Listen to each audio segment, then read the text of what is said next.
Bisa.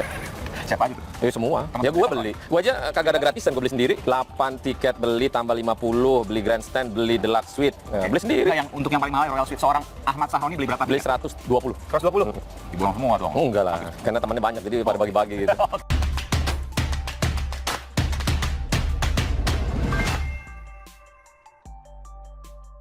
Nggak salah dijuluki Crazy Rich, Sahroni borong tiket 1,6 miliar rupiah.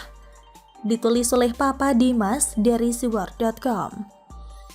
Ajang balapan mobil listrik Formula E akan dilaksanakan Sabtu 4 Juni 2022 di Jakarta.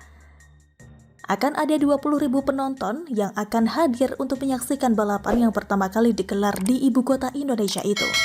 Hampir seluruh tiket ludes terjual, hanya menyisakan tiket kategori festival yang dijual dengan harga termurah, yakni Rp250.000. Itu pun jarang yang minat karena nontonnya di Ancol via layar tancap.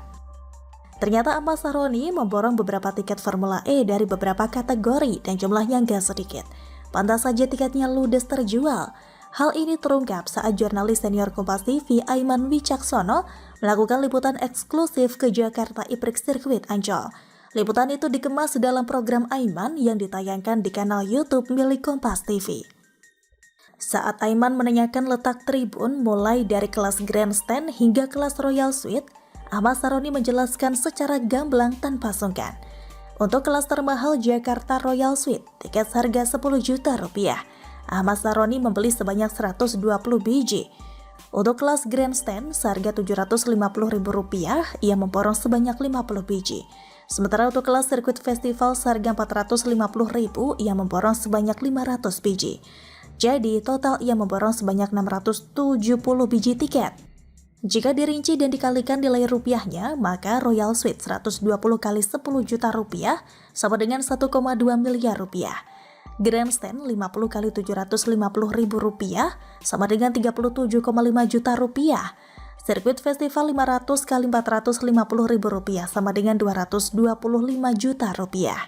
Jadi total ia harus merogoh kocek sebesar Rp1.462.500.000. Ditambah pajak 15%, maka pria yang akrab disapa Crazy Rich Tanjung Priok ini harus mengeluarkan dana sebesar Rp1.681.875.000. Wow, nilai yang cukup fantastis yang harus dikeluarkan untuk mentraktir para kolega.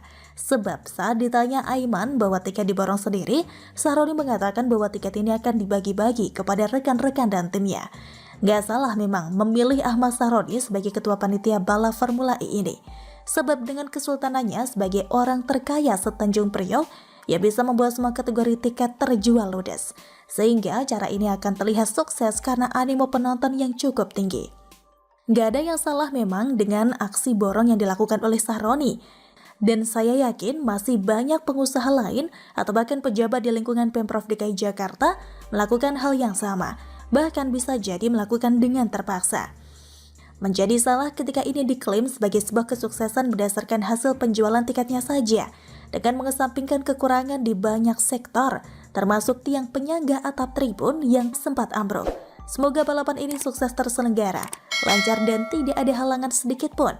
Paling penting semoga cuaca bersahabat saat race digelar, sehingga nggak turun hujan. Sebab kabarnya panitia enggan menggunakan jasa pawang hujan. Bahkan Anies Baswedan mengatakan akan lebih memilih menggunakan ilmu pengetahuan dan data. Setuju? Begitulah kura-kura. Tadi DKI, Jabar, Jateng, satu lagi Jabar ya, kita akan informatif. Dan tentu saja kita kepingin, terutama saya dan Mang Emil, kalau datang ke Jakarta itu suasananya adem kayak gini. Adem, ada anginnya, ada kopinya. Kalau pemimpinnya adem, nih followernya harus lebih adem.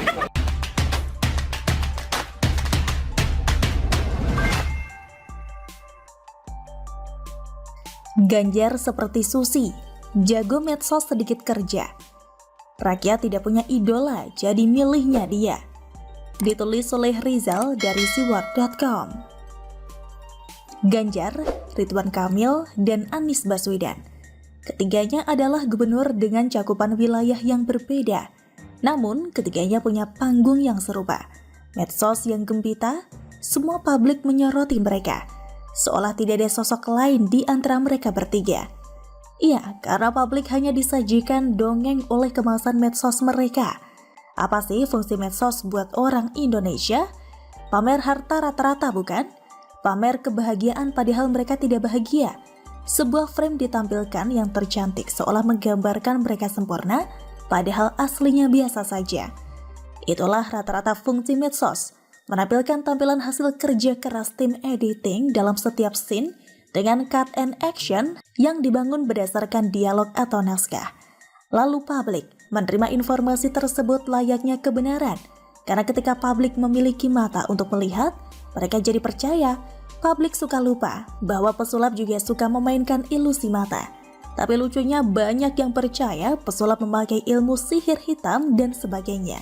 Tapi mereka percaya apa yang dilihat oleh aksi sang pesulap.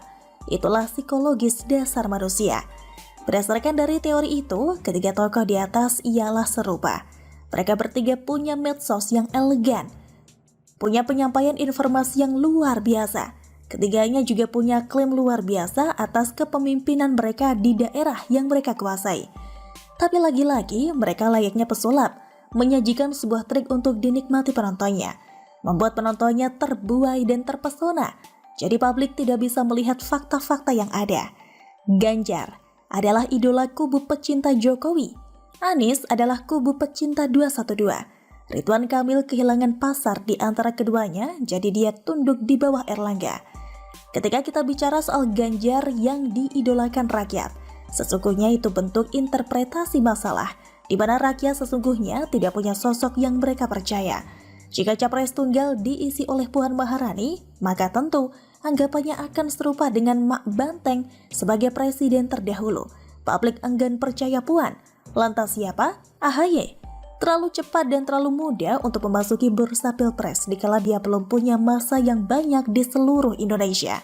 Caimin, orang paling tidak kompeten yang merasa kuat akan dirinya dan paling merasa bisa menjadi sesuatu.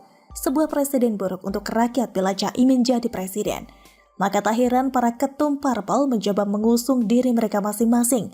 Ketum parpol meyakini umat parpolnya mampu memenangkan pertarungan pilpres.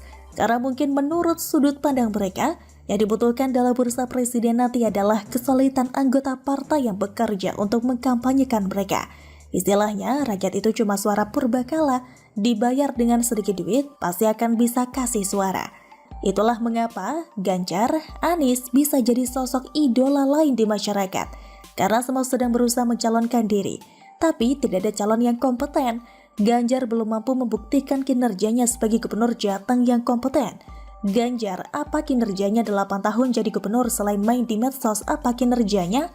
Tolong gambarkan track record Ganjar di DPR